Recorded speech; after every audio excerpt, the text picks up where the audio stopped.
Bayi ini bisa melayang sampai ke langit-langit. Neneknya cepat-cepat mengambilnya karena sejak lahir bayi ini tidak memiliki gravitasi. Sang ibu sangat menyayangi bayinya dan menganggapnya mirip seperti malaikat. Untuk melindungi bayinya, sang ibu memaku banyak selimut ke langit-langit. Sang nenek juga tidak membiarkan bayi ini keluar rumah agar orang lain tidak mengetahui keanehannya. Tak lama, bayi itu tumbuh besar. Ia hanya bisa menonton Batman di TV. Anak itu sangat ingin melihat dunia luar. Agar anaknya bisa keluar, sang ibu membuatkan jaket khusus dan menaruh balok besi di kantongnya supaya ia tidak terbang ke langit. Sang ibu juga mulai mengajarinya berjalan. Suatu hari, ibu mengajaknya berjalan-jalan. Anak itu sangat senang, tapi ia tak sengaja menabrak seorang gadis. Sebagai hukuman, gadis itu menyuruhnya membawa 2 botol air dan menemaninya pulang. Namun gadis itu berjalan terlalu cepat, membuat anak itu menjadi lelah.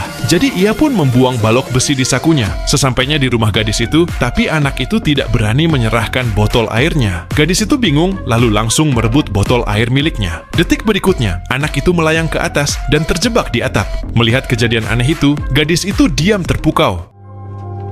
Ay, Mama, Superman.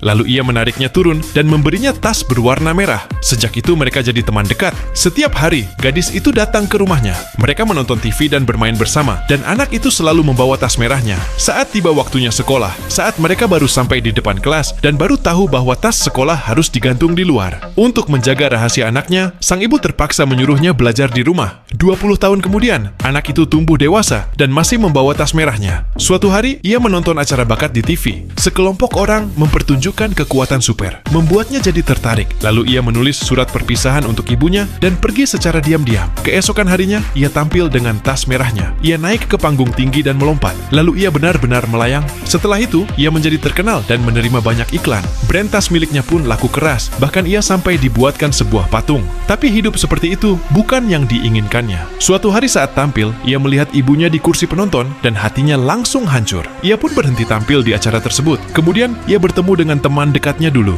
Mereka berdua mulai berpacaran seperti masa kecil dulu. Lalu mereka menikah karena hanya gadis itu yang menganggapnya sebagai orang biasa. Kemudian ia mendapatkan sebuah pekerjaan, membersihkan kaca-kaca gedung yang tinggi.